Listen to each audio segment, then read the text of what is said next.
Bonjour à tous, j'espère que vous allez bien. Bienvenue sur le Club des Coachs. Je me présente, je m'appelle Quentin, je suis personal trainer comme toi. Aujourd'hui, je suis en compagnie de Marwan. On va vous parler d'une petite thématique très simple. Quelle image doit avoir un personal trainer? Petite question, faut-il avoir un corps d'athlète ou pas? Marwan, je te laisse poursuivre. Oui, bonjour à tous. Donc l'image, c'est super, super important. Et si on donne la mauvaise image, on peut littéralement ruiner son business. Donc c'est super important d'être très vigilant. Sur cette question de faut-il avoir un corps d'athlète? La réponse, elle est évidente. C'est oui. Alors je plaisante. C'est bien évidemment non. Il ne faut pas avoir un corps d'athlète. Ça, c'est un des plus gros biais qu'on puisse avoir. Souvent, on pense qu'il faut être ultra musclé, ultra sec. Et c'est faux. C'est faux parce qu'on l'a vu concrètement du terrain. Enfin, nous, en tout cas, moi, je ne me considère pas euh, comme ayant un corps d'athlète. Et pourtant, ça ne m'a pas empêché, et Quentin également, de développer des business solides en personal training. Et on connaît des gens aussi qui sont petits, limite parfois un peu fat, même je dirais. Je pense à Dejan par exemple, et qui ont des business en personal training qui tournent très bien. Donc voilà, la réponse elle est claire, c'est non. Et ça peut même avoir l'effet inverse. Peut-être que tu vas en parler, Tout à Quentin. fait. Après, pour nuancer un tout petit peu, c'est toujours mieux si vous êtes au top. On tient à le dire avec Marwan, voilà. On nuance un peu nos propos, hein. Si vous êtes voilà, dans la norme, etc., c'est pas impossible d'avoir un business de personal training qui tourne, mais si vous êtes, voilà, si vous êtes bien, si vous êtes propre, vous êtes au top, tant mieux pour vous. Ça vous aidera dans votre business, ça vous desservira pas, c'est ce qu'on voulait dire avec Marwan. En revanche, après, par exemple, petit point aussi sur les bodybuilders. J'ai rien contre les bodybuilders, il n'y a pas de, voilà, pas de rancune ou quoi que ce soit, hein. Quand vous êtes voilà un prospect, etc., ou vous arrivez dans une salle de fitness, voilà, vous êtes peut-être un peu obèse, vous n'avez pas confiance en vous, etc., etc. Ça peut faire peur parfois. Donc, faut pas, voilà, c'est un petit point à nuancer aussi. Faut, voilà, ça sert à rien d'être, j'ai une bêtise, Muscle Mania numéro un du Grand Prix, je ne sais pas quoi. Honnêtement, ça, on s'en fout. C'est pas ça qui va vous permettre de vendre du personal training. Si vous l'êtes, tant mieux pour vous, mais c'est pas ça qui va vous aider le plus pour vendre. Ce qui va vous Mais aider le plus pour vendre, vas-y, Marwan, dis-moi. ouais, mais même, c'est pas que ça va pas vous aider, c'est que même ça peut faire fuir carrément des personnes qui vont pas du tout s'identifier en vous. Alors, tout dépend de votre cible. C'est sûr que si vous ciblez des jeunes hommes qui veulent préparer des compétitions et qui, en vous voyant, s'identifient en vous, ok, ça peut marcher. Mais je pense, en tout cas, moi, pour ma cible, je sais que avoir des gros bras, être énorme, et pareil, j'ai rien contre ça, même beaucoup de respect pour ceux qui ont des corps comme cela, mais je sais que c'est pas du tout adapté à ma cible, et au contraire, ça peut les faire fuir, et des gens, tout simplement, vous savez, les gens, ils raisonnent parfois par rapport à ce qu'ils voient, et ils se disent, oula, si lui, il est comme ça, s'il m'entraîne, il va me transformer comme il est, et j'ai pas envie de ça. J'ai juste envie d'être fit, mais j'ai pas envie d'être énorme, quoi. Donc voilà par rapport à ça, mais clairement, bien évidemment, il ne s'agit pas de dire qu'il ne faut pas être fit, il faut être en forme, mais ce n'est pas ça qui fait la grosse différence.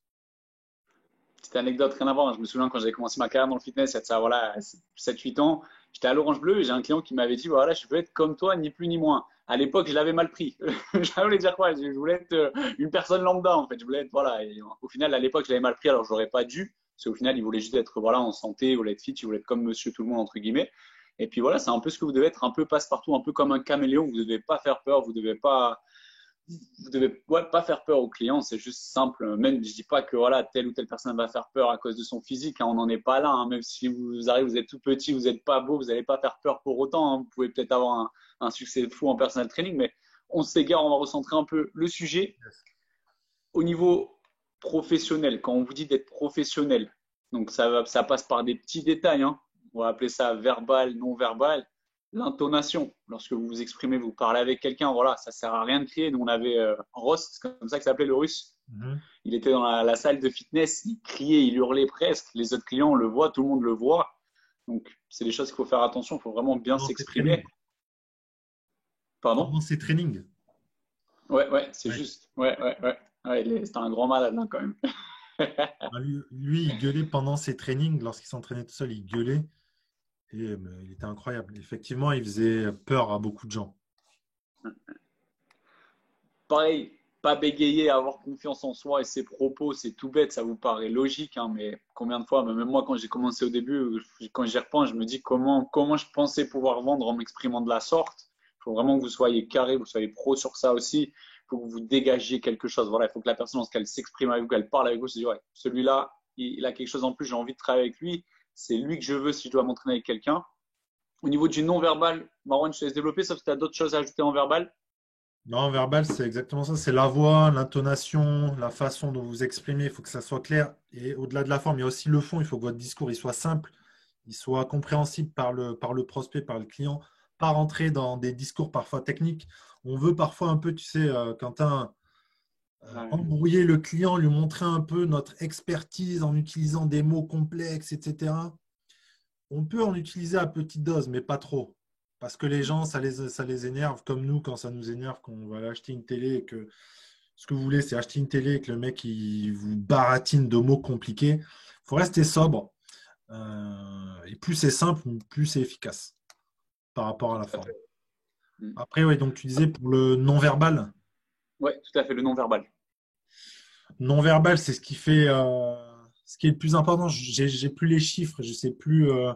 Généralement, les gens vous mettent dans une case dans les, je crois, 7, 8, 9 premières secondes lorsqu'ils vous voient, hein. Et ce qu'ils ont pendant ces 7, 8 premières secondes, c'est que du non-verbal. C'est quoi? C'est votre tête. Quand je dis votre tête, c'est votre façon voilà, d'être rasé, coiffé, votre regard, votre posture, vos habits, ce genre de choses, comment vous vous comportez dans l'espace, comment vous vous comportez avec les gens. Et généralement, en 5-10 secondes, les gens ont une image qui peut être positive, négative, voire très négative. Donc c'est pour ça que c'est super important de bien assurer en tout cas le non-verbal. Après, on va peut-être revenir sur chacun des points. Tout à fait, ouais. Après aussi au niveau du retard, enfin voilà, si vous avez une séance avec un prospect ou un client, peu importe, ça fait partie de la base des bases de l'éducation du respect. Ça, c'est quelque chose, enfin voilà, ça passe pas. Même si vous avez que 2, 3, 4, 5 minutes de retard, c'est quelque chose qu'il faut vraiment proscrire. C'est quelque chose, voilà. Moi Inadmissible. personnellement, hein, Inadmissible. inadmissible à proscrire, à proscrire. Moi, personnellement, à chacun de mes coachings, j'arrive toujours 15 minutes avant. Donc, je suis un peu dans l'excès, mais essayez toujours d'avoir voilà, 5 minutes à l'avance. La personne, elle sera plus contente. Pareil, si vous avez le temps de préparer quelque chose, le matériel, un circuit de training au sol, la personne, elle va arriver, voilà, elle va kiffer, elle va, oh putain, tout est déjà prêt, le mec, il est trop fort, quoi. Il sait déjà ce qu'on va faire. Et Ouais. ça donne un peu une impression de professionnalisme aussi. C'est pas vous arrivez les mains dans les poches, vous grattez le menton, alors, on va faire un circuit training, on va faire 10 burpees, 10, voilà, pareil, préparez vos séances. C'est un petit détail. Il y en a beaucoup qui ne le font pas. Après, avec l'expérience, vous pouvez toujours un peu filouter, etc. Voilà, des fois, vous n'avez pas le temps, ça peut arriver, mais essayez au maximum d'avoir, voilà, vous avez votre préparation avec un client, chaque séance est détaillée, etc. Tout est prêt. Vous laissez pas de place à, comment je pourrais dire, à l'imprévu. Oh. Voilà, Ouais. carré, être pro, tout est carré. Ça, il y a rien de. Dis-moi. Ouais, après, par rapport au retard, Ouais, effectivement, ouais. c'est pas professionnel. C'est pas professionnel d'arriver en retard. Après, ça arrive, ça peut arriver de façon extraordinaire parce que, comme tout le monde, comme un PDG, comme n'importe qui va au travail, ça peut nous arriver, surtout si on fait du coaching à domicile, on est coincé dans des bouchons, il y a eu un accident sur la route, on peut arriver en retard. Et ce qui est important aussi, c'est de prévenir à la limite votre client lorsque vous êtes en retard. C'est toujours plus agréable quand on est prévenu du retard 30 minutes avant. Voilà. Bonjour Mathilde, je serai en retard parce qu'il y a eu tel truc, j'aurai 30 minutes de retard. Voilà. La pilule passe mieux. Et ce qui est vraiment mauvais en termes d'image, c'est d'être en retard, de ne pas prévenir et limite, Ouais, bon, limite de ne pas s'excuser, hein. D'arriver tout transpirant, tout dégueulasse, ça c'est vraiment catastrophique en termes d'image. Donc, si vous êtes en retard, au moins, essayez de rattraper la casse et de prévenir en amont. je suis d'accord, tout à fait d'accord. Même pour 5 minutes, hein, prenez un petit message, ça fait toujours Ouais, plaisir. ouais, même pour 5 minutes. Voilà. Au niveau de l'attitude en salle, voilà, Marwan l'a déjà dit dans une autre vidéo, la vidéo sur les prospects, on va vous en parler un petit peu. Dès lors que vous êtes en salle de fitness, à domicile, en extérieur, peu importe où vous êtes personal trainer. Vous avez votre t-shirt personal trainer, vous êtes dans votre tête, vous êtes un personal trainer. Donc, vous êtes dans un métier, entre guillemets, voilà, je t'ai dit le terme tout à De l'heure, Mister Marwan, représentation. représentation. Vous voyez, ça m'échappe tellement j'y pense, je voulais le dire, je l'ai oublié, de représentation. Donc, vous êtes là, vous devez être au top, ce que vous dites, ce que vous faites, même si vous êtes au téléphone avec un ami ou quoi que ce soit, toujours réglo, carré, vous êtes dans la salle de fitness, il faut que les gens qui vous voient, ils se disent, OK, celui-là, il est professionnel. C'est pas, voilà, vous êtes au téléphone avec un copain, putain, j'ai eu un client avant, là, quel gros lard celui-là, il n'arrive pas à perdre de poids, il va jamais y arriver. C'est des choses que j'ai déjà entendues, hein, pour vous dire. Donc, dans les vestiaires, voilà, ça passe pas. Enfin, c'est comment voulez-vous vous tirer une balle dans le pied, vous vous sabotez. Donc, faites vraiment attention à tous les petits détails.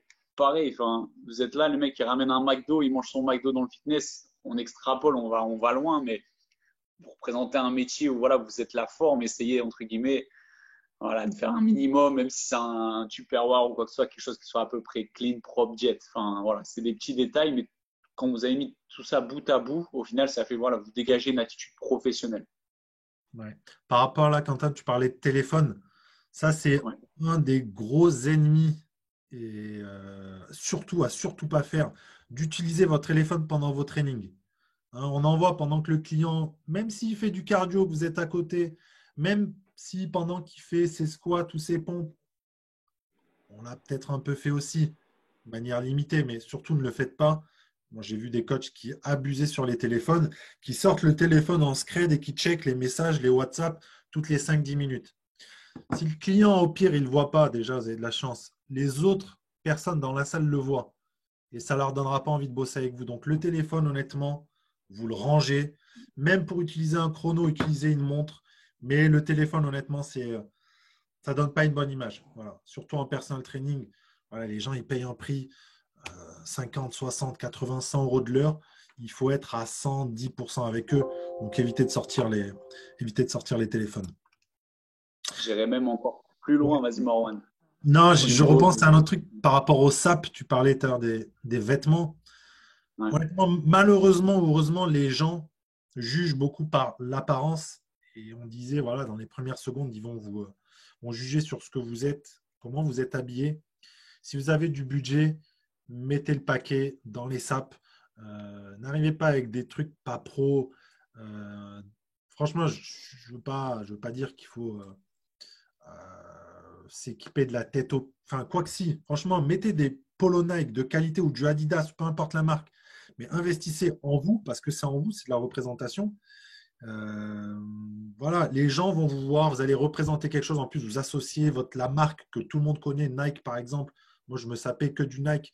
Ça me coûtait un petit billet, mais je le faisais parce que voilà, je voulais associer mon business à la marque et que les gens, à travers moi et à travers la marque, voilà, voient un petit peu l'expertise du personal training. Oui, tout à fait, tout à fait. Au niveau, on a parlé pour conclure sur les réseaux sociaux. Donc voilà, c'est pareil, vous êtes aussi en représentation. Vous avez peut-être un voilà, Instagram, Facebook professionnel.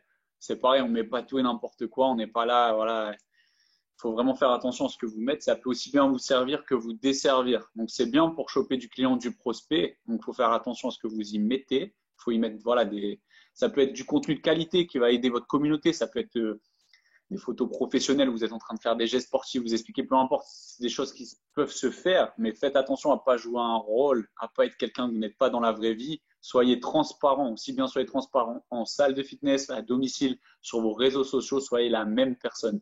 Parce que comme Marwan le dit si bien, il va le dire mieux que moi, une fois qu'on est démasqué, c'est fini, hein. C'est la fin. Oui, donc par rapport à Internet, les réseaux sociaux, comme tu l'as dit, il faut être vraiment authentique. C'est ce qui fait d'ailleurs justement le charme et la popularité des réseaux sociaux. C'est que les gens, contrairement à la télé, ils ont affaire à des gens comme eux avec leur imperfection. Et si vous voulez jouer un rôle et être qui vous n'êtes pas vraiment, ça peut durer un certain temps, mais si les gens vous démasquent et les gens finiront tôt ou tard par vous démasquer et savoir exactement, je dirais, qui vous êtes, ce que vous faites, vous allez vous faire assassiner. Donc, les réseaux sociaux, il faut les utiliser, mais il faut les utiliser aussi de manière professionnelle. Ça ne veut pas dire qu'il ne faut pas être soi-même, il faut afficher sa personnalité, mais être professionnel. D'ailleurs, en termes d'image, sur des groupes Facebook, je vois beaucoup, lorsque des gens cherchent un coach sportif, des gens qui répondent dans les commentaires et honnêtement qui n'envoient pas du tout la bonne image. Qui tutoient le prospect Genre, bonjour, je cherche un coach dans le 06 à Nice. Bonjour Sarah, tu peux m'envoyer un message. Tu vois, déjà, tu peux m'envoyer. Déjà, tu ne me tutoies pas. De deux, c'est à toi de lui envoyer un message. Pose-lui une question pour qu'elle puisse te répondre. Parce que si tu ne lui poses pas de questions. Enfin bref, ça, c'est de l'image aussi. Ça peut paraître basique, mais voilà, ça ne va pas aider votre business à se développer. Voilà, après, les réseaux sociaux, là, on ouvre une fenêtre, mais c'est un gros sujet dont on pourrait parler pendant plusieurs heures. Mais là aussi, il faut faire attention et être vigilant sur l'image. Tout à fait. Donc, pour conclure, soyez transparent, soyez honnête, soyez authentique dans votre business, que ce soit sur les réseaux ou dans la vraie vie. Si vous suivez cette ligne de conduite, normalement, il n'y a rien de bien méchant qui devrait vous arriver, au contraire que du positif. Donc, on va vous laisser là. On vous souhaite une très, très bonne journée et on vous dit à très vite sur le Club des Coachs. N'hésitez pas à liker, partager, commenter, envoyer la vidéo à votre grand-mère si vous voulez. Et on se retrouve très vite sur le Club des Coachs. Allez, ciao, ciao. Ciao, ciao.